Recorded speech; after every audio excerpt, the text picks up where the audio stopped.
And we now invite Wei Jen to lead us in a discussion for the next about hour and a half.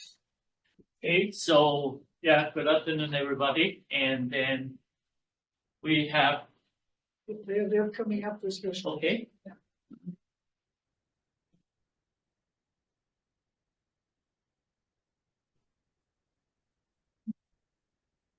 So Right behind, after the lunch. the purpose of this workshop is we try to basically gather everybody's opinion. You live in this region, you understand the problem with the first hand. And then, so we try basically, okay, we talk a lot on the energy transition. Okay. Okay. And we talk about Michelle talk about the electrical transportation. And then also this morning that the Mikey brought up the storage, the SMR, the hydrogen. Okay, so are they a viable solution for this region? Because yes, we have a lot of solution over there, like a toolbox, but not all the toolbox fit into meet your needs. Okay, so what we try to look at it here is the first one that I'll wait for that It's gonna be there. Yeah. the lunch break is right. One more. Okay, so we try to look at the same. Okay, well, we all have the goal, a common goal, try to produce a lot low carbon energy production in Alaska or in active regions. And so when we look at the option over there based on the geographical location, then yes, Alaska has a lot of river. So is that the hydropower an option? I know in the winter time, the river frozen, freeze. Okay. So how can we have a reliable one and a sustainable development? You have a hydropower plant, and then they use it for different purpose. So then the other one is the wind generation. All right. So yes, we do have a lot of wind generation, but of course, from the wind generation point of view, they have a different design.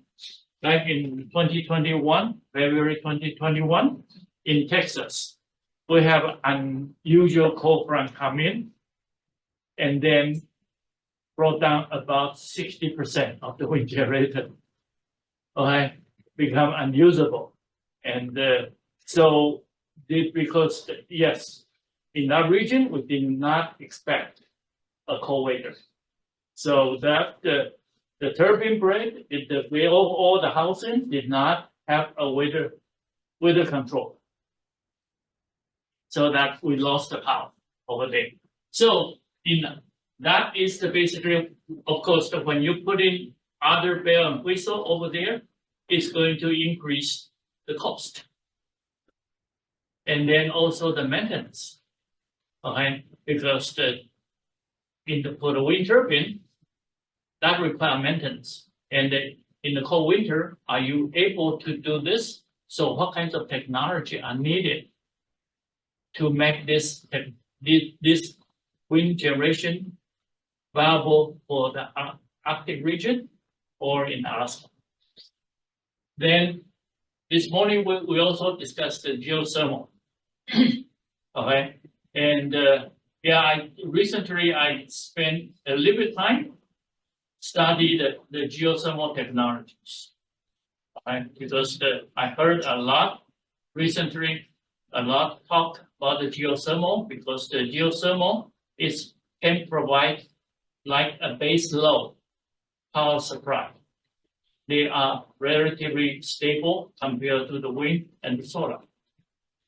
Okay, so you take out the traditional one, you take out the thermal component and then produce electricity. The other one is basically they take advantage of the recent horizontal drilling the ability. So they use isolated, they just convert the heat to generate electricity. The third one is more aggressive. People ask me, okay, have you heard a company use a laser drilling, drill down 20 miles to the core of the earth, and then try to basically get into the volcano-like temperature. And then, so yes, the technology is there, but can people trust it? And then during when we have a coffee break back, then we understand in Alaska you have a lot of earthquakes, is that right? So sometimes geothermal, people also worry about the earthquake. So this is basically we have a good technology to go through this path. And then the other one is the biomass. Okay, so because when you look at it, when you are looking for the 2050 net zero carbon emission, a lot of time we consider biomass is carbon neutral. So people think that way. Okay. So it's basically okay. How can you do that?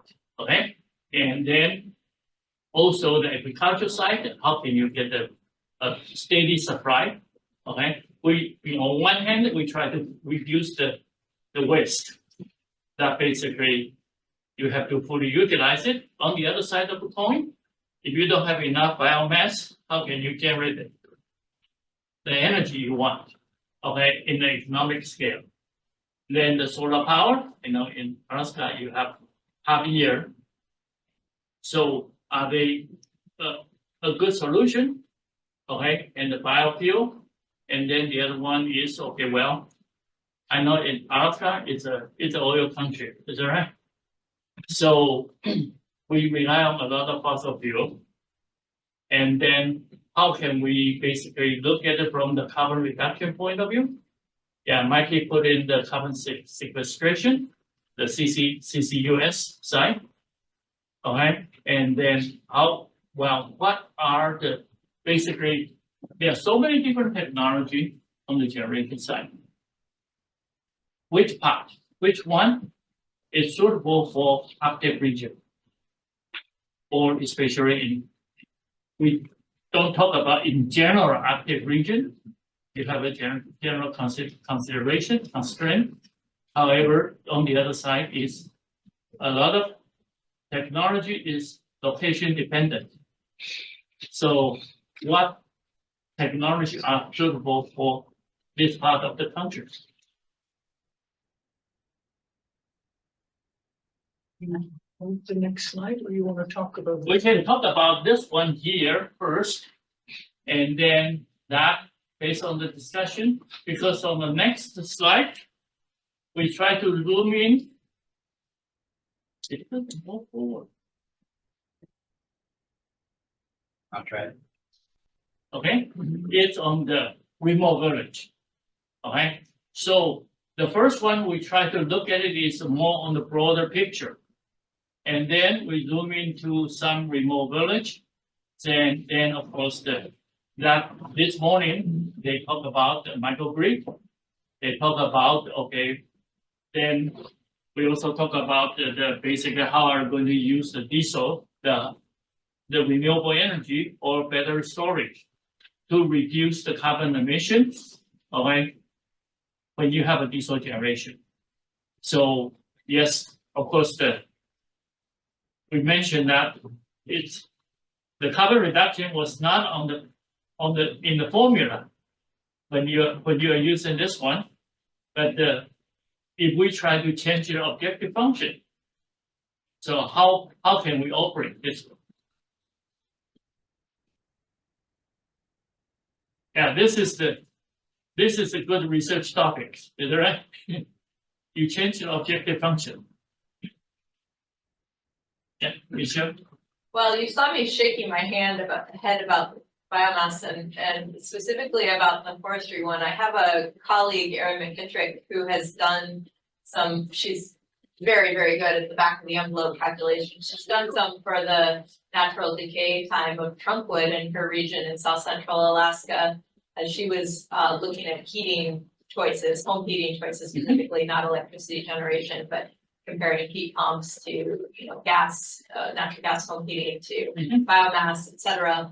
And because of the time period of the climate emergency and the residence time of carbon dioxide in the atmosphere and the natural slow decay in our cold, somewhat drier in most regions, climate, wood was really not a climate neutral solution.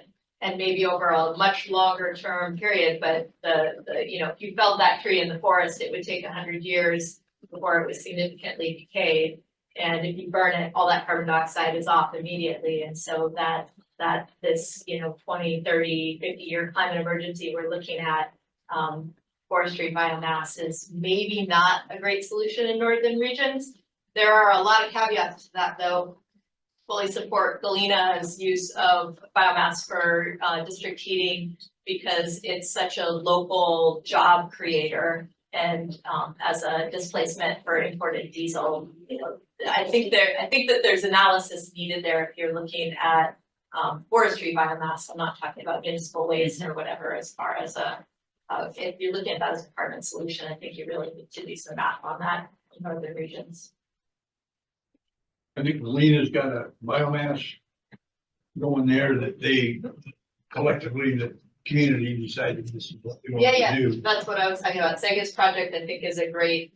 Because they've got enough forest there, they put loggers to work. Yep.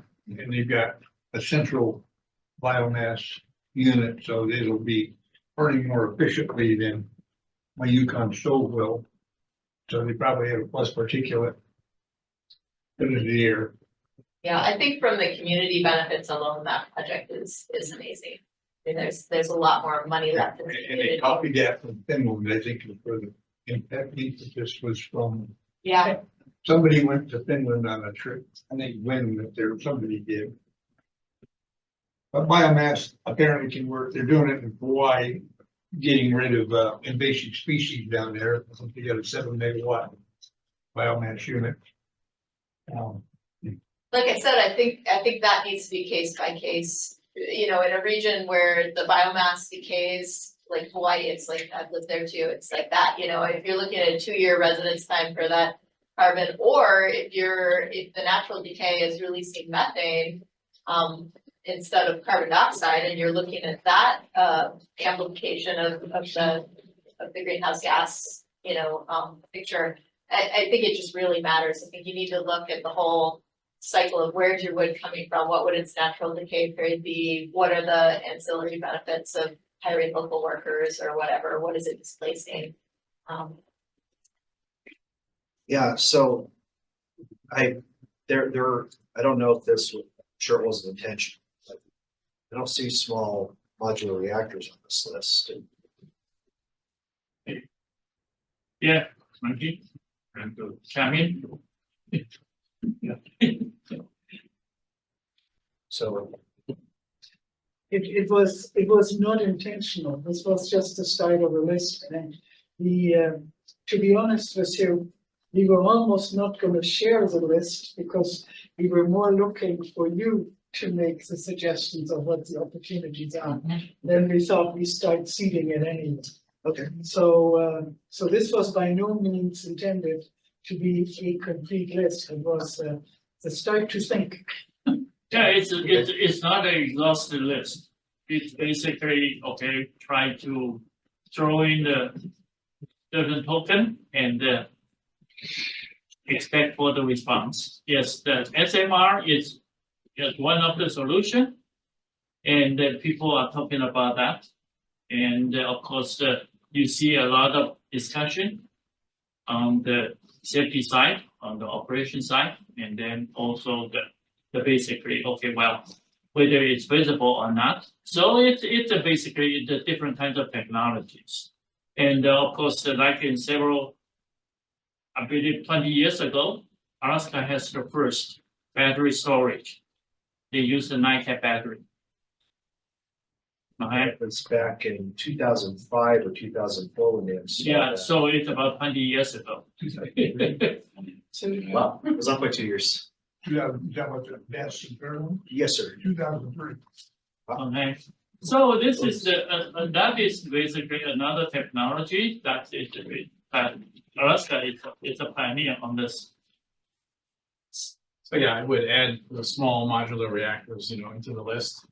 The other one that's not on here, because we argue all the time about, whether or not there is the need to even include as a source of fuel, for example, hydrogen and how you create it. So Yeah. there's a whole suite of methods to create hydrogen. The latest fad is green hydrogen, which we don't know what the net of creating that is, for example, what the energy in versus what you get out is. And we will talk about hydrogen, we will talk about ammonia, or basically methane, okay? So other basically substitute fuels. And then all the energy, when you produce it, require energy to come in and then to take it out. So it's what is the cycle efficiency, the transportation, and then the usage. So on the hydrogen, I've been pushing, and I know others have, to convert the hydrogen into methanol.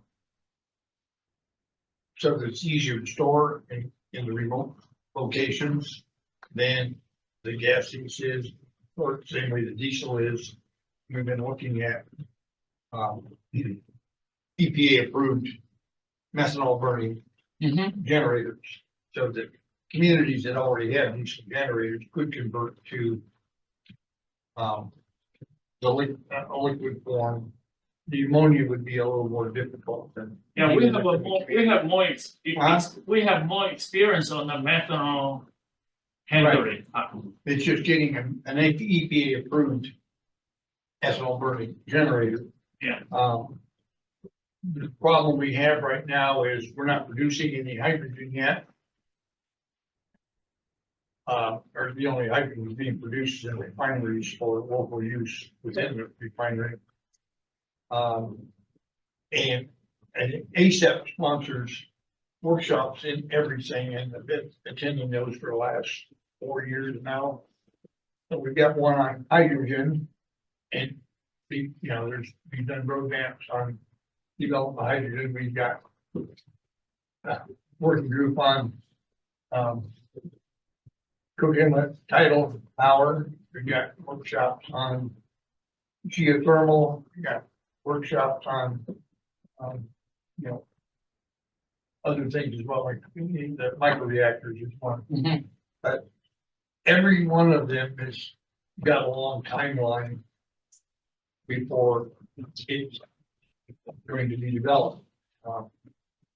Projects, the Cook Inlet tidal power project.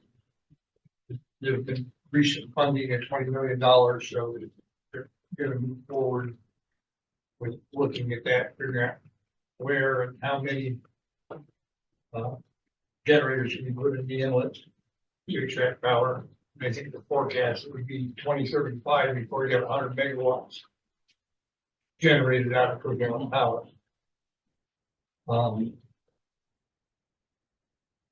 The hydropower stuff, yeah, we got lots of rivers, but all the rivers got salmon in them, so they're now not allowed to be used. Nobody wants to use up the fish, and outside they're tearing down the dams, and they're going to tear down four dams in the Columbus River, and they're looking at tearing down other dams in the Pacific Northwest. The Pacific Northwest has got the cheapest power there is anywhere.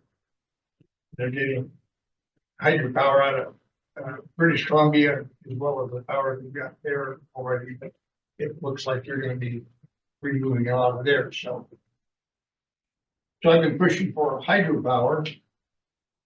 They just need to find a place that there are no salmon, and that nobody's got any whitewater rafting rapids to mess with, and build a dam on a valley that nothing else can be used. Somebody brought up that in some of the valleys where the glaciers have receded far enough that they're no longer occupying it. Maybe things we can do, but it's still, nobody has started the effort yet. I've been advocating it for 8 years, but nobody has started even looking at anything in particular. And my advocation for the pumped hydro is it would be the easiest way to support wind and solar development, so that all the wind and solar could be at least stored by using the variable pump to pump the hydro as long as you get some wind. It can be you dispatch the wind and solar for that to drive a pump. And you start saving that energy immediately. Right now, the wind and solar can be constrained considerably because there is nowhere they can't, they're gonna run their natural gas turbine at its optimum rate.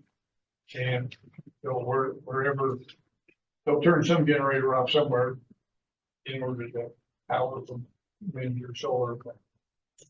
It's still gonna be ineffective, they got a 30% usage rate or something like that. So hydro is hard until somebody makes a decision. Yeah, we want to do some of that. But the wind and solar already are gonna be used. The remote communities are already using wind and solar the best they can, where they've got wind and solar to use, and they've done it solely on the base, or primarily on the basis of displacing an amount of expensive diesel, because it costs $10 a gallon or whatever it is to have it shipped in. It's shipped in by barge in most of the communities. So the wind and solar have been used there. People are trying to get wind and solar tied into the rail belt, but that's a little more difficult. Just because this is there's the basically, lower store.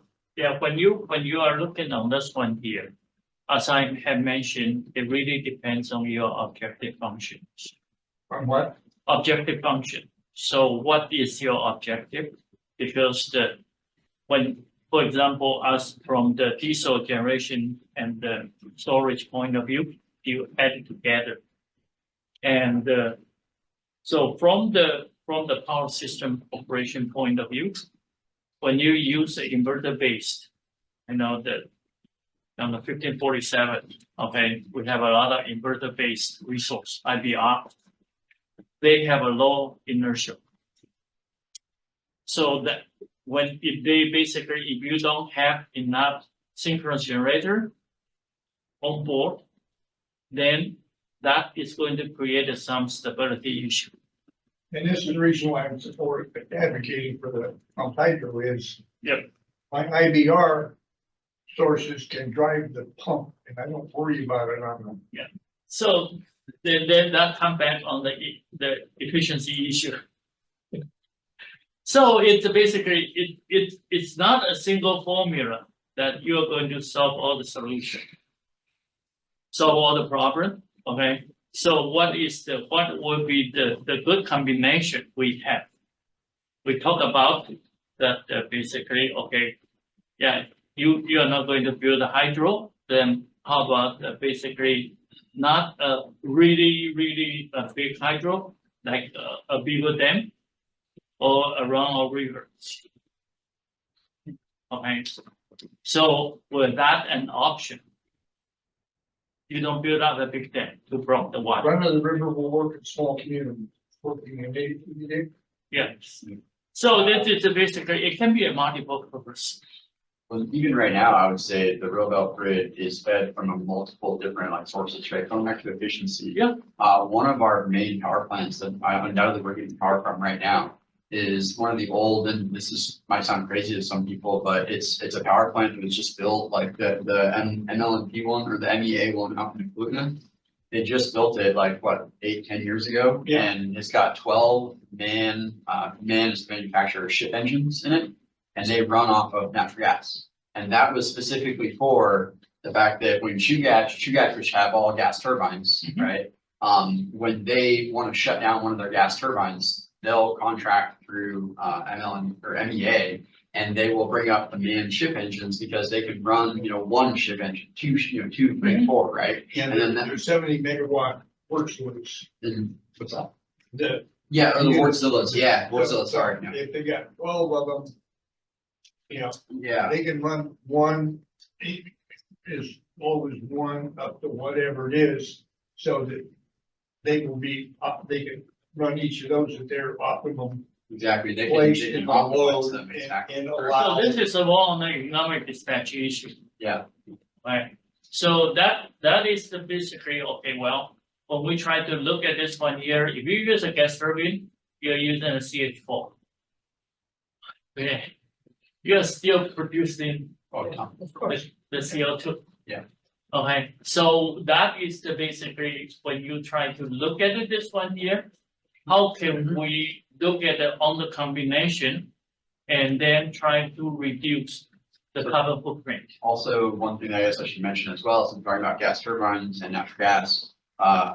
Currently ASRC, which is Artsville Regional Native Corporation, they are working on a project where they're doing carbon sequestration using the natural gas wells that are out here in the inlet. So Okay. the wells that have been used up and are not producing anymore, they've been capped off. They are now looking at going back and doing carbon sequestration with those wells. Yeah, but also even to do the sequestration, you also have to know where to, you have a limited storage. Yeah. So how are you going to, once you fill up, how are you going to look for the usage side? Yeah, we got a lot of volume, so it's gonna take a while to fill it up. I was gonna say, pretty much anywhere, I mean, a mole of one gas versus another at the same temperature occupies an equivalent volume. You get 1 mole of CO2 production per mole of natural gas that you burn. And, hypothetically, if you had, say, a natural gas resource near closer, like we are here in the inlet, although the supply is dwindling, let's say that wasn't an issue. If you were to take that and then crack it and make hydrogen out of it, sequester the CO2 and then burn the hydrogen, that's another option you could do as well. That would release CO2 to the atmosphere. And you probably wouldn't run out of storage as long as you managed your resources effectively. Where you might run out of storage is if you're like pulling from a lot more sources than you're injecting in, and you're expanding your reach in terms of where you're injecting. That's where you could run into an issue. Like if we run into a scenario where we basically have a gas pipeline from the north slope to the south, and we're using that as our source of gas, and we're trying to stuff it underground here because we don't have a pipeline going the other direction. That would be a scenario where you could run into a constraint like that. I don't foresee that actually being an issue here though, with the kind of economy that we have. Since we brought up pipelines, I guess, can I jump in? Yeah, We were sure. Going back to the modular reactors though. Yeah. So there's 3 main issues that I see with modular reactors in Alaska. Number one, we already talked about earlier, which is where in the villages, we don't have personnel to maintain these and work on these reactors, right? If you want to put a modular reactor in a village, you need somebody there that can go in and actually at least look at a screen and be like, oh man, something's going crazy. I need to, do this, right? I know they're mostly automated, but you do need some sort of personnel there, right? First problem. And then second problem with these things is that, we brought up the pipeline. Maybe some people may have heard of it a few years ago. We had somebody that decided they were going to take a rifle and shoot the Alaska pipeline, the Trans-Alaska That was a pipeline. long time ago.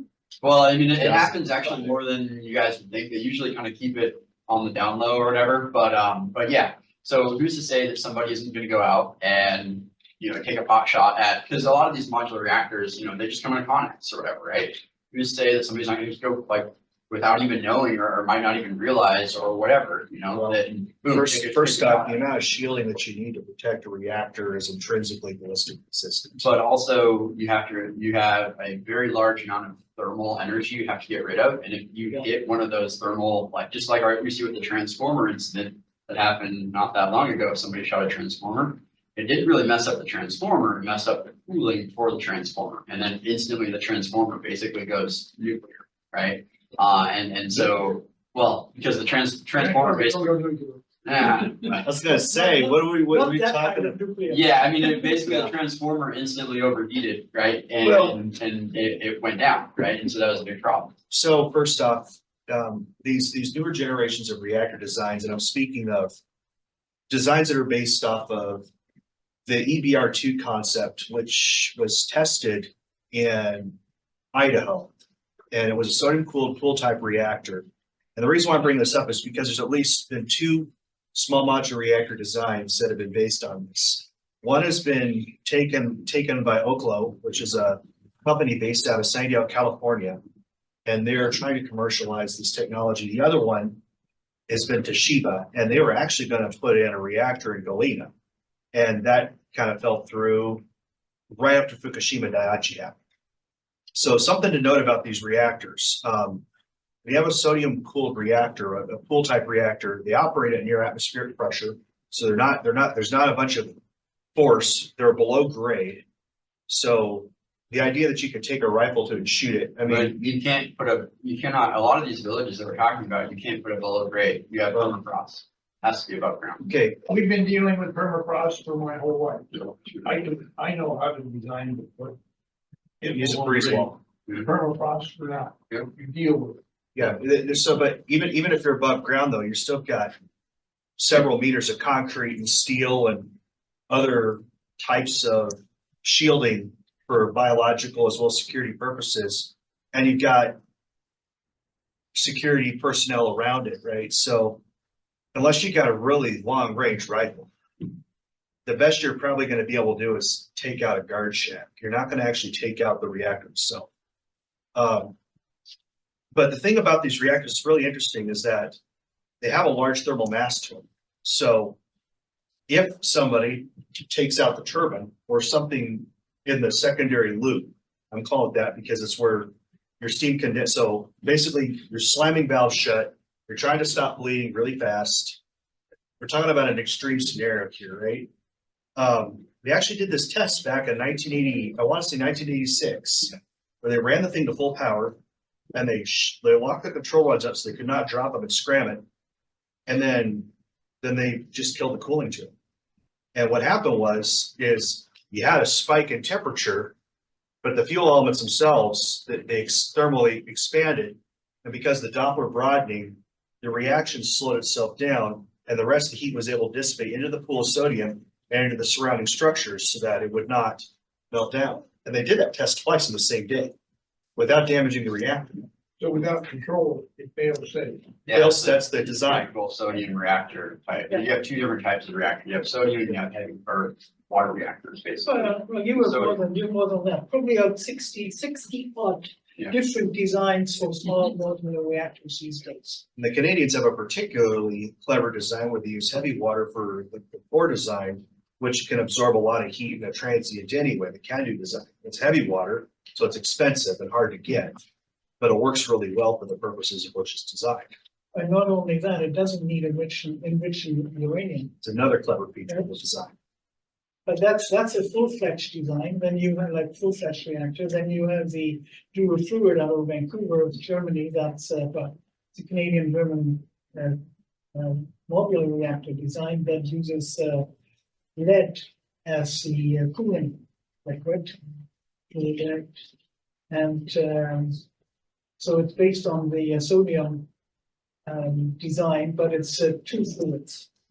And again, it's a total passive failsafe. So I think your concern in terms of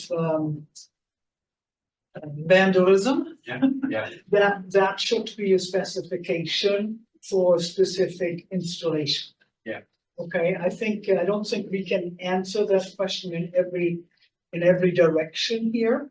But if that is a concern in a particular community, then that should be part of the specification of the specs. You design your risk. Yeah. Yeah, Whatever that's you do. right. And the other thing that I want to bring up too with them is that typically with reactors, they serve a base load, right? And a lot of these communities don't have much of a solid base load that's going on in these communities. The problem we're running into with generators, so like diesel generators in these communities, even right now, is that something kicks on And all that, like the generator needs to kick up really, really fast all of a sudden.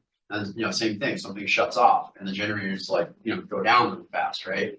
And so with a reactor design, the reactor needs to be able to handle these events where we kick on really fast and we also shut off really fast. Any anticipation is that they would have battery energy storage system, we put in all of these things to accommodate these load shifts. Yeah, The so, advantage of the micro reactors is you don't have to run them full bore.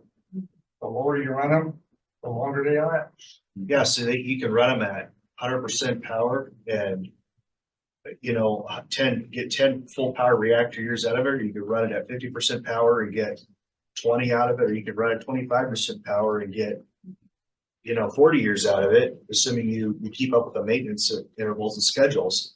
And then have that capacity so that when you have lower production from solar, wind, or whatever else you have in your system, it just inch up the production. Now, these designs, these smaller reactors, you might also be aware that we have smaller reactors on Navy ships and stuff, and they handle transients pretty well. And you know, when you get to smaller stuff, when you got some thermal storage there, and you're actually pulling energy out of the thermal storage, like in a sodium reactor, you're not pulling the heat straight out of the fuel. You're pulling heat out of what's surrounding it, right? And then it's more of a gradual thing. So there's an intrinsic buffer right there that you don't have with. These are like two completely different, so like all of our Navy reactors are water. I'm aware of that. But yeah, so I shifted a little bit because I realized that what we use on ships, vessels, regardless of where in the world they're being used, are significantly different than what we're talking about here. What we're talking about here are reactor designs that are in the process of being engineered specifically to address the concerns that you and lots of other people have brought up. And as far as the transits, even if all they could do was hold a set point and change very, very slowly over a gradual period of time, like your grandpa's reactor could, we've already solved that problem with battery energy storage, you know, and that's something we've talked about, because whether you're dealing with a variable load or a variable source on a grid that needs to stay at a set point frequency, it's fundamentally the same problem you're trying to solve. The issue is how you're approaching it. You can use the same technology, do it either way. So what are the plans in Alaska specifically? I thought there might have been some plans to install test SMRs? Yes. So the Defense Logistics Agency, United States Air Force, they issued an RFP to install a nuclear reactor at Eielson Air Force Base just outside of Fairbanks. And they wanted a 5 megawatt reactor. It's a pilot project, and they wanted steam heat to come with it. And let's just say that process is ongoing. I'm not at liberty to say a whole lot about it, but the process is ongoing. Okay. There's been some back and forth, initial selection of a bidder, followed by other things that have caused that to be delayed. I think probably in the next year or so, we're going to have a more clear answers to what's actually going to happen up there. And if it works, it could be the first of many. Okay. So this is interesting because you said like it was associated with district heating, or was like. Yes. So in other words, you're looking at the micro SMR only, right? Almost essentially as a cogen. Yeah, and that's actually one really, really important advantage up here. I was going to address that during the presentation tomorrow, but I'll go ahead and give you guys a little bit of a preview if that's all right.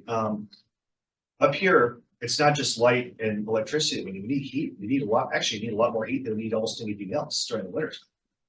So, and actually, even for refrigeration with absorption cooling, you can use heat to do your refrigeration, and you can actually rely on refrigerants that don't have a global warming potential because you're using ammonia. You're not using R404A to do it.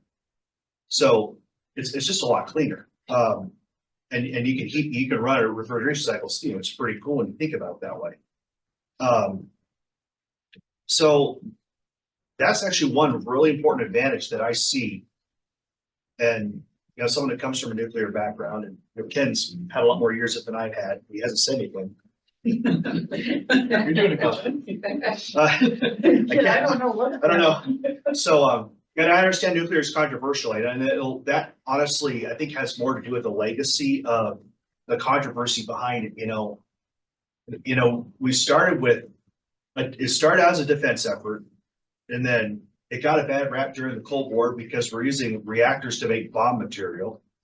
And then it wasn't until we started really pushing atoms for peace that we started seeing more of a commercial development for nuclear power. And then we had a couple of problems and incidents, and then people got scared, and then Chernobyl happened.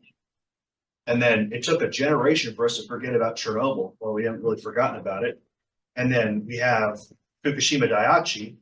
We're starting to kind of forgive that scenario because nobody actually died because of the radiation. I mean, there's one official radiation death, and that was like years after the fact. What actually happened was that there was a panicked evacuation that happened near Fukushima through infrastructure that was broken and torn up because of the earthquake. And that contributed more to human carnage than any amount of radiation exposure did. And so we're kind of like starting to say, okay, that's happened. And then now this war with Ukraine happened, and then they started shelling nuclear power plants in Ukraine. So I kind of understand where you're coming from when. I'm totally pro nuclear. I'm just gonna say, Yeah. I Devil's love advocate. nuclear. I love it, but I just don't think, I think that there's a lot of challenges in Alaska, especially that, you know, it's got a long ways to go before it makes the Alaska business. I think. So let me comment on that. Ontario Hydro has contracted 300 megawatt SMRs to go forward. I think there might be a fourth one coming forward. And there's a micro reactor, so that's going to go into Darlington. There's a micro reactor going to go into Chalk River. The different province, New Brunswick is going to follow, Saskatchewan is going to follow, and Alberta is going to follow. They all have like subcontracted with Ontario, and the company is building up the manufacturing facilities. I saw the last newsletter news in Ontario. So the supply chain, everything is moving forward. Now understand that Ontario has 56% nuclear power today. There's 11% natural gas. Everything else is low carbon emission. Okay, hydro and nuclear, wind, solar, and so on. I wanted to make a comment on the contextualized issue around anything you do technically, actually, for transportation, for power generation, for energy supplies, and so on. I was in Kenya last fall by chance, and I learned that they actually generate some 40–50% power from geothermal. I had no clue. That's really cool. Yeah, I thought it was really cool. Or hot in this case. But the point is, they were kind of pointing out quite clearly that they have lots of geothermal resources. They have no problem moving forward in principle, and subject to finance and policy and others, with electrification, because they can build up their geothermal. They have also wind generation, so they're somewhere around 80, I think 80% roughly in like low emission power generation. And then we brought up the topic of e-vehicles. We said, well, we would have e-tricycles. We would, because like the traffic density, say in Nairobi, is very, very high, right? But they're riding motorcycles and they're riding three-wheelers. That's the word I was looking for. Thank you very much. So they would electrify, but it would be more like they would have more vehicles that would have 2 and 3 wheels as opposed to 4 wheels that they're converting to startups. And so anyway, so I just wanted to bring it up because you have a lot of different types of vehicles here in Alaska. I know the same is true in, in Norway and in Sweden and so on. So we really have to keep an eye on the different modes of transportation. Like just having the standard four-wheel, four-person or five-person passenger car is, it's wrong. We need to look at the others and also for our own cities, because the traffic density is getting very high, and having a 4 or 5 passenger vehicle with one person in it, driving it is not particularly effective. No, you could take some lessons from the Netherlands. I really like what they did. Pardon? Like what the Netherlands do with recycling. Oh, yes. But then I don't necessarily want to ride a bicycle in the snow. I've done it. So, Well, you have to plow the roads for the cars to drive on, so they just plowed our bike paths better, I'm sure it'd be no problem. It's possible. So, so I wanted to, like, you brought up we talked about the, burning essentially, trees and so on for fuel as biofuel. So how far are we in these communities that you're aware of here in terms of cogeneration? I found in Canada we're quite poor at cogeneration. Okay? Coming from Germany, cogen, like I left in the 70s, cogen was normal, right? Because energy is very expensive. So it was very surprising that there was very little district heating and so on in North America. Well, it used to be more common. But as things got more spread out and power plants ended up moving outside of city areas for air quality reasons, it's a lot harder to transport heat than it is to transport electricity. So I think that might have been a contributing factor, but I can say that where I'm from originally, Dillingham, there was cogeneration there, at least in the city part. The diesel generators and the jacket water heat for those engines was used to heat the school, to heat the courthouse, and the surrounding facilities. It was all glycol, and it's kind of bad because you walk into any building or near any mechanical room, you could smell the ethylene glycol that kind of got into everything. So I don't think that was really healthy. I think there probably would be a better way of doing it, but it was being done, and it's still being done out there. And during the wintertime, when you got a higher heating load, they redirect the exhaust through exhaust boilers where the exhaust from the generator goes through and heats the water even hotter. So it was kind of normal out there too. It's just not normal everywhere, and it's not normal in bigger communities. It's a question with running more of these communities diesels off sometimes, especially in the shoulder seasons of the winter, because a lot of times, a lot of the facilities have been upgraded to be able to use the waste heat, at least for the water treatment plant. And certainly the power plants themselves are under insulated, and the diesels themselves have to stay warm enough to start back up. And so when you're losing the heat from running the diesel, there are questions about, do you oversize your solar or wind to make up for that and have electric boilers, which is the direction a lot of people are going right now. The facilities around Fairbanks were built with heat distributed around the facility. Fairbanks was built with a 50 PSI steam heat system distributed around town off the coal fired plant. The University of Alaska is built with a utility that runs heat all over the campus to provide heat to the dorms and stuff from the coal fired plant there. Fort Wainwright used to be flat Air Force Base, was also built with the utility system, and the IELTS has got heating in the utility. So And the old basic. in arena, the old that's what days, the- in the 40s and 50s, we're building them that way. But you're not wrong, because heat is much less common here than Europe. And actually, all of Anchorage's water comes from Laguna Lake, which is a mountain lake that's up here behind town. Glad you brought that up. And, Tear the dam down. yeah, well, yeah. But one of the, so that lake, because it's mountain fed, is extremely cold. And so our, Anchorage's city water, municipal water, actually gets heated, before it actually comes into town. So there's a power plant over there off of the highway off the Glen. was MLMP, now I think you guys owns it or whatever, right? And so they actually bring in a water, like the big water main comes in there, and then there's a big heat exchanger where they warm up the city water, right there, and then it goes into the city's network.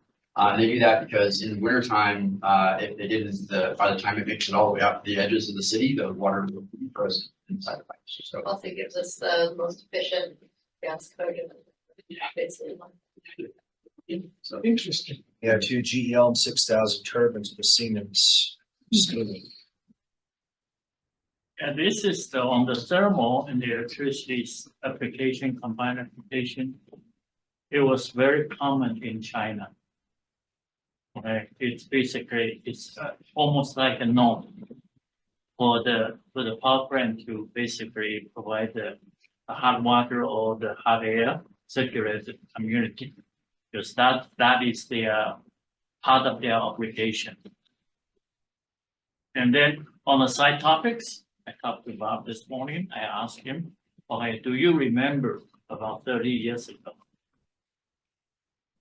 That there's a project on the Bob and Bob, called the company Bob Coke and the Wilcox on the superconductor magnetic energy storage system. Yes, when I worked at MLMP, I inherited the file for that project. Yeah, so what is the project? Yeah, it was so what the driving force behind that project at the time was the bid for a physics experiment between Palmer and Matsu. I'm sorry, I said that wrong. Between the Matsu Valley and Anchorage, as I understand it, maybe I don't have the exact location correct, It's in But- Anchorage. but yeah, well, I know. So the concern was that it would be kind of a dirty load. It'd be a very kind of an erratic load for the system. And the idea was to use the SMES, or superconducting magnetic energy storage system, to basically smooth that out and put less thermal stress on the generators and the system that we had. And then in the event, and it was also partially justified that in the event that we lost a system, it lost a generator, it would actually inject enough power long enough to allow the wicket gates at Bradley Lake Hydro and at Clutna to open up and actually take over, so that you wouldn't have to run as much thermal generation to keep, in terms of spinning reserve, to keep the lights. So that was the justification at the time for that project. And the justification for it went away when the physics experiment went away. So it never realized. No, and it's unfortunate because it would have been a really cool thing to see happen up here. Because the basically superconductor require a heck of the hygienic system. And then with the cold weather in Alaska, will make it easy. Yeah, as I recall, it was liquid helium cooled with copper coil wire. It's out of a big cryostat, about the size of a. It's a 30 megawatt, 1800 megajoules unit. Sounds about right. Your cogent question brings up a really good point, and I don't know that we've really hit on, as we're looking at low carbon energy for Alaska, and then we look at rural Alaska. I think we all need to keep in mind the big picture of like primary energy use in Alaska, and like the piece of the pie that is industry, oil, gas, and mining, and the piece of the pie that is transportation, much of which is like air fuel, et cetera. And the piece of the pie that is electricity use is pretty dang small, and about, if we're looking at non-industrial, commercial and residential, the electricity versus heating right now is at least 3 times as big than the heating piece. So if we're talking energy in general, we probably should be, because just focusing on electricity generation at this point in time is a tiny piece of that picture. Yeah, if you look at the way we present the PowerPoint, we start with the paper. Yeah. And then basically, okay, of course, but when you're looking at the situation that impact the people, the resident here, that is the basically on the second page of our presentation. So you try to look at the big picture first. Yeah. and then zoom into the specific issues. That, just when you talk about this one here, people talk about, okay, carbon emission. And then that is, we also look at some disadvantaged people that you try to basically bring them on board. So, But as you were saying, I think heat is huge. And if we're not addressing heat with these things, we're just addressing electricity and not then talking about electrification of heat. and we try to basically put the energy But over that's there. that's not, like the global is not, Alaska is not that different from global, Sure, right? Yeah. Like I don't have an image of the tiger right now, but yeah, it's not well, as close yeah. like that. well, no, yeah, I'm talking end use though, Yeah, not, But this is the source. primary energy Yeah. consumption, right? Yeah, no, I remember this Yeah, slide, I so- remember this slide. So it's close. Yeah, I do think that also here in Anchorage, we're only gonna see that piece of the pie that is like heating from electricity or like energy. Gonna get larger because currently in their Cook Inlet, which supplies all of our natural gas. They're getting extremely low on their natural gas reserves, and so people are, typically most houses here in Anchorage are heated with natural gas right now and stuff like that. I think you're gonna start to see more and more people as, currently we're actually looking at buying a natural gas tanker, crazily enough, to bring in natural gas. I think natural gas prices are gonna go up, and I think that, people are gonna start looking at, can I use solar panels and can I use thermal or whatever, to heat up my house, which means that more of that energy is gonna start coming from electrical sources, right? They would have to do conversions from their gas fired heaters, or Yes. whatever it is, and that's not gonna be easy in some houses, because they may have to rip their house, half the apartment. It's not- Yeah, definitely. Yeah. Then, So that's a conversion that I don't think anybody's thinking at very deeply yet, because it's gonna get complex. It's gonna get very complex. It's a complex issue, you try to convert from the gas heat to the electric heat, and That is being, I mean, in Southeast Alaska, Alaska Heat Smart is doing a lot of work there and they are looking for funding that they may be a good candidate for it and do that with gas heater. South Central. No, so it's not gas is the backup in general, it's oil, but it's still looking at putting in a second source or transferring a house over from one form of heating to another. In Northwest Arctic Borough, they're putting heat pumps, just mini splits That's in all the right. houses. That's, So there are pockets of looking at what that looks like, that that was actually my question, like how effective can heat pumps be here? shoulder seat, depends on where you are. We're so many Well, of course, climate of course, zones. of course. Southeast, primary heating, South Central, strong secondary backup, Northwest Arctic Borough, shoulder seasons. Okay. And the Sea Life Center in Seward keeps all their aquariums and aquatic infrastructure year round with heat pumps, and they get their heat from the outlets. Sea Life Center, Yeah, what's the name of that waterway? You know it, you're getting our Resurrection Bay. Resurrection Bay, metal block there, can't even use the right name for it. But yeah, they do it year round there, and it works great, because water temperature only changes by a few degrees between summer and winter. And, well, water can hold a lot more heat in it, and you can extract a lot more heat out of water, for a delta T versus air.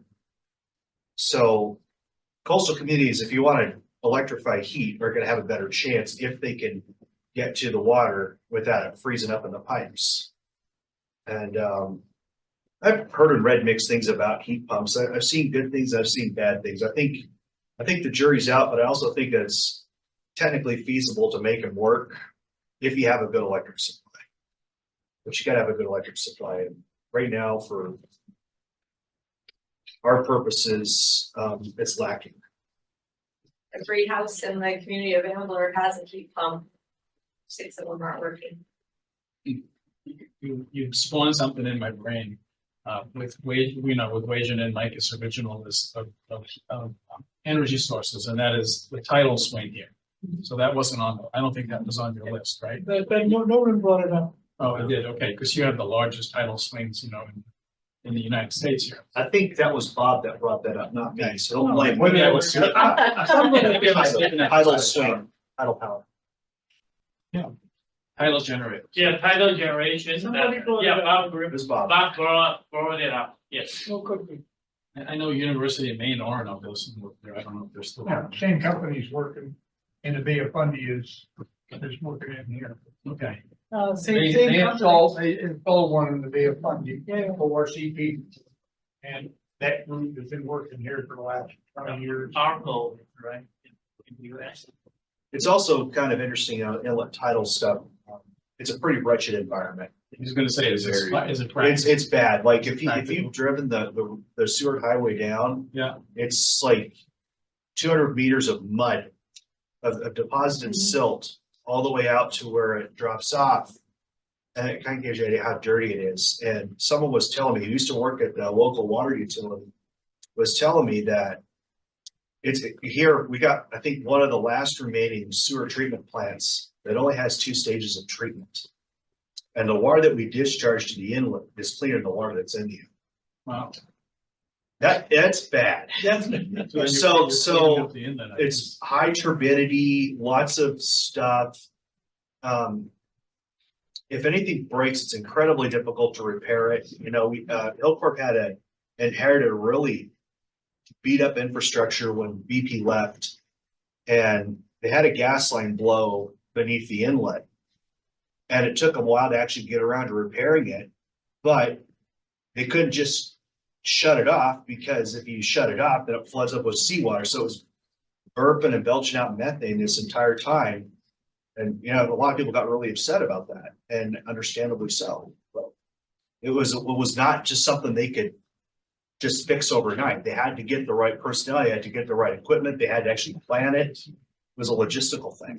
Well, and also, I mean, our inlet is not ice free. In the winter time, there are massive chunks of ice out there. And they are not all floating either. Yeah, like they're, yeah, and so anything that gets installed out there needs to be able to handle, you know, some pretty intense ice events, basically. Ice that is like made of chunks of frozen silt can be neutrally buoyant or even negatively buoyant. Yeah. And they get tossed around with the current, they can tear things up. So, Yeah, it's a harsh environment for sure. Yeah, we basically talk about all the constraint. So what are the solutions? Apparently solar, nobody said anything bad about solar. Yeah, yeah. so I say nuclear, but I'm biased. Can I put one up? Can we actually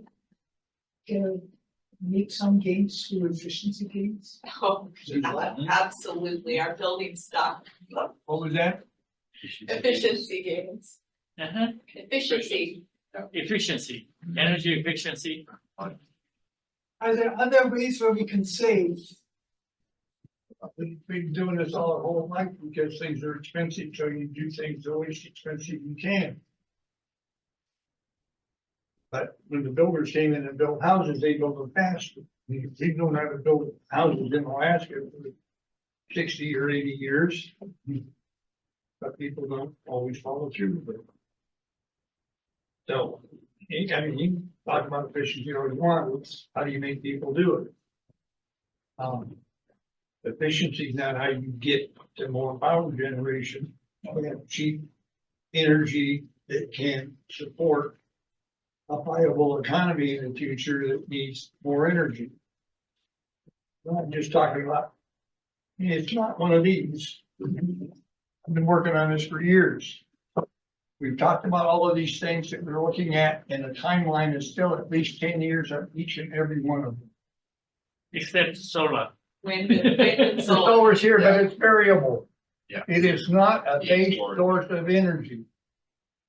And I don't count carbon atoms on anything until I've got a base source that's reliable that I can count on. Yeah, on the other side of the coin, when I look at it, some place has a lot of renewable energy. And it's not a one-on-one replacement. Because when I look at it, some place that for the wind generation, they only count about 6% their capacity. So in other words, if they are 6%, you need 15 times Okay, you try to replace 1,000 megawatts, you have to install 15,000 megawatts. In order to, and then of course, if you can reduce it by putting the energy storage. Try to smooth it out. So this is all economic issue. And how can we basically solve this problem? And then what will be our, I always tell people that we don't do optimization, we compromise. So how you find a balance point? Yeah, I would say our communities are figuring that out. I mean, Kotzebue is installing more and more wind and solar. And they already are at the point of a fair amount of excess wind at certain points in time, even maybe excess solar. And so they're working on storage, long duration storage, matching loads with the variable resource. You know, those are the local energy sources they have are variable, and they're figuring out those solutions. How Each how to make that community work. has to look at what their so strengths then are, where they're at. this one come back to our second page on the local side. You basically, it's not a broader picture, okay? Like I'm from Texas. In Texas, we have 30 gigawatt of wind generation. And Okay, some of it was stranded for a while. and then you will see sometimes the price went down to minus $249 per megawatt hour. Okay, that was the limit. It doesn't go any lower. 250 minus 250 is the absolute max, the minimum. So they went down to 249. Okay, so that is the basically, and then what is the solution? We know storage. They put in the storage, but are they going to basically, without subsidy, were they able to survive? That is become a business issue. Because in Texas, we consider battery storage is a generation facility. So you cannot write into the rate base. So that belongs to IPP. So there's no guarantee of return. Then, But in Texas, when it gets cold, it's not cold for as long as it gets here. We had snow for 5 months plus. We had lots of snow. well, Your ice farm was pretty short, so you can get by on your batteries. You got liquid natural gas available that you can use as a storage source when your well can't pump. if you have 110-degree weather in the summer, you have to degrade your gas turbine. So we have a different set of problems. So yes, that is the reason why we say, okay, come today, let's focus on Alaska side, and then you look at it, okay, that is, I'm in the power and energy area. I always tell people, sometimes I feel stretched because we talk about DOE talk about affordability, abundant, clean, safe, okay. Then you see $1 billion of investment. So how can we invest billions of dollars and then try to provide affordable energy? Okay, so a lot of time we rely on subsidy, we rely on government support. It's not a sustainable model. So as an engineer, how can we figure out the solution? That's what we're spending our time doing now. yes, that's We've the, been doing it for years, Yes. working on it. yes. And So what is your solution? well, if the federal government keep meddling with things, so we could keep our economy going, so we could afford to do some of the things we need to do, it work. Now, the biggest impediment that I can think of to investment is inflation. Because when inflation's high, interest rates are high. So can I interrupt for just a sec? So I've got a couple of comments in the chat. One of them is on that we should also look at the comment on considering electrification or decarbonizing of cargo transport, ships, planes, etc., not just passengers. So there's one comment. The other one is we should specify or clarify our question on opportunities for energy production, because the question could go in lots of directions. So, and the comment is that the best solution for investments is really highly contextual. So we're getting back to the opportunity for any given location, community, etc. Right? So with any comment regarding decarbonization of other vehicles, like we talked about the small ones, but not about the large ones. Like we can run a hydrogen train. Like it's been done. You can do what? We can for rail we can run a hydrogen train, for example, if we wanted to. And then you don't have to electrify the railroad. You're producing hydrogen oil? Well, I mean, Not we yet. know we have the technology. Let's put it that way. I'm not sure we got the No, no, technology no, no, because nobody's doing it yet. So what I'm saying is we have the technology to run a hydrogen train. So if we produce the hydrogen, we can run a hydrogen train. Do you think that that's actually something solid that Anchorage especially is in a good spot for? We were talking about this when we were walking down earlier. The Anchorage's airport is a major cargo hub for aircraft, right? And we have, basically they stop here, they bring fuel on their way from Asia or back over to Asia, right? Mhm. So as we're seeing currently, we're seeing a big push to go to hydrogen powered in aircraft. We're seeing a lot of Airbus, Boeing, I mean, all the major brands are looking at, swapping and building hydrogen powered aircraft. And I think that Anchorage should honestly be thinking about trying to start looking at hydrogen generation and having the capability of fueling hydrogen aircraft at Ted Stevens It's International. already in the discussion. Yeah. Or the discussion. What about But synthetic? what are we, nobody's moved yet. I think Whether they're there gonna are, do electrolyzers run off of wind and solar to produce the hydrogen, or they're gonna bring the next gas line down and strip the hydrogen out of gas for whether they call it blue gas, blue hydrogen. So there's just been discussions, or there's nothing moving. The airlines are working on their SAF and other fuels. But there's no motion yet. Yeah, could use SMRs to do it too.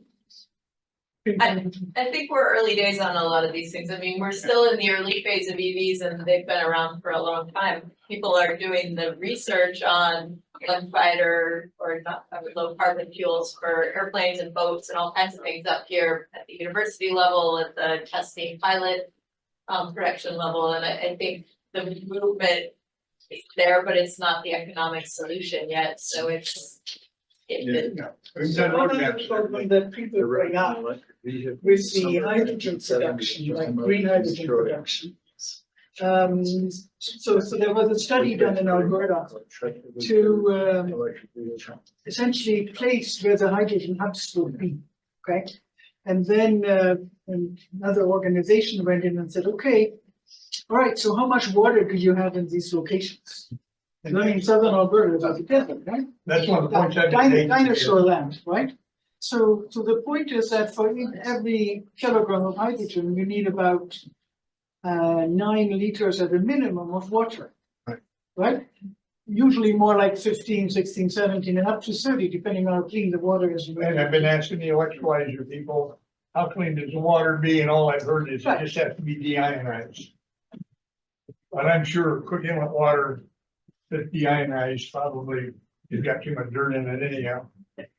So the thing is, like, what you just brought up with all the different pieces saying that, like it's at the beginning, of phases, or like technology has been around for a while, but will still take time. We actually are, I think, at a really interesting time because we have a lot of progress in different pillars, in different areas. And we can take like a holistic view in how the system sort of interplays between the different sectors. So we have the water sector, we have the energy generation sector, we have the manufacturing piece. We want to deal with gadgets at the end of use so that we go get down to no waste economy, idealistically speaking. So if we're looking at all these pieces right now, we actually can say, all right, if we wanted to build a plan 25 years out, which pieces fit together in which context to be a, as you were looking for, optimum solution.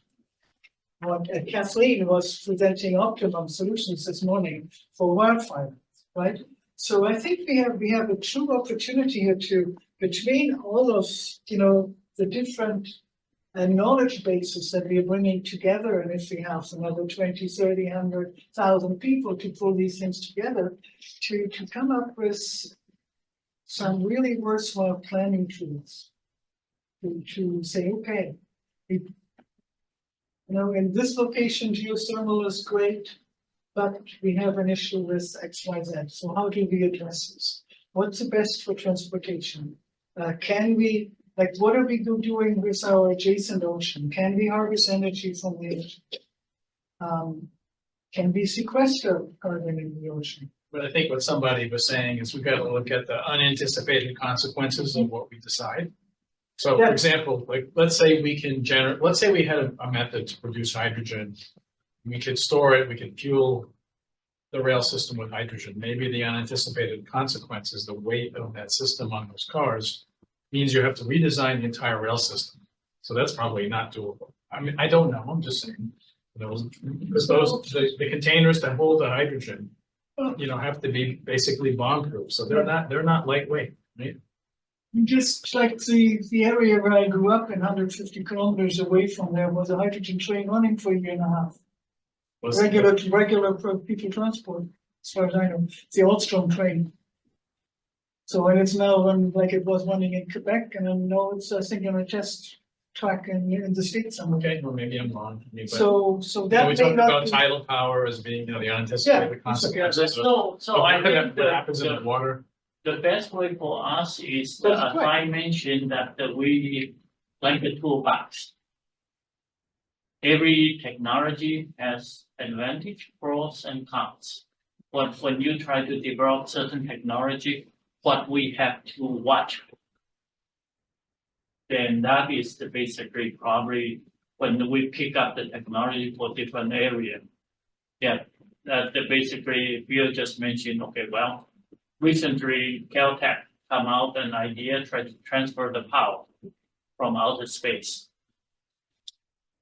Okay, so what that, yes, that can be a breakthrough, can be another, that basically wishful thinking. Okay, so then that, yes, this is basically, we are focusing on the generation side. And how can we base that? They may have other places that can be used.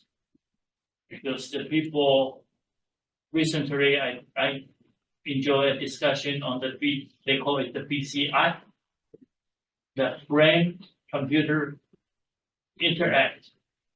Alright, so they are going to implant the chips on your brain, then you have to power the chips.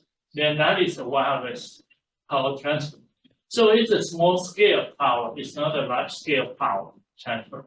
So it basically, you see all the different technologies, they have a different level of the efficiency, they have a different level of advantage and the disadvantages. You know, maybe we mix and match things. I mean, Yeah, wild and crazy ideas. Why not put a small modular reactor on the train to power the train? And you can use it when you have a problem. You can send that train where you need it, and that could be your islanding component. Yeah. You can get it there pretty quick. You can power the train and convert it, you know, to power your area that you need. I mean, things that are wild and crazy, Yeah, and but then, maybe not so wild and crazy. yeah, we also, Icebreakers. actually, we also work with the BASF, the train. And then try to put the battery storage on the train. So they basically take the power from the wind region. And then do the calculation, ship it out, because at different time, the price of electricity is different. Then you can basically, you have the flexibility, you don't have a fixed location. For the battery storage, it's a dynamic storage. You basically look for the best price you can save. I think Australia was actually doing something like that. They had a mine, just an iron mine. They were running a train from the iron mine to the port, and they then put batteries on the train. So that way, on the way down, because the mine was up the hill, right? It was like a mountain grade or whatever. It was a really long route. And so on the way down, they could charge the batteries with regenerative braking. And then basically while they were at port, they could also bring in some extra energy or whatever, like fully top off the batteries. And then they could go all the way back up to the mine, dissipate all the energy, and then come back down. Basically. Yeah, it's basically a different kind of model. And then down the road, it's the reliability, the cost, the infrastructure. So a thought experiment here. Yeah, we have to, I don't mean to interrupt, but I want to introduce our wonderful department chair, Professor Moine. Oh. Thank you for having me. Nice to meet you. Nice to meet you.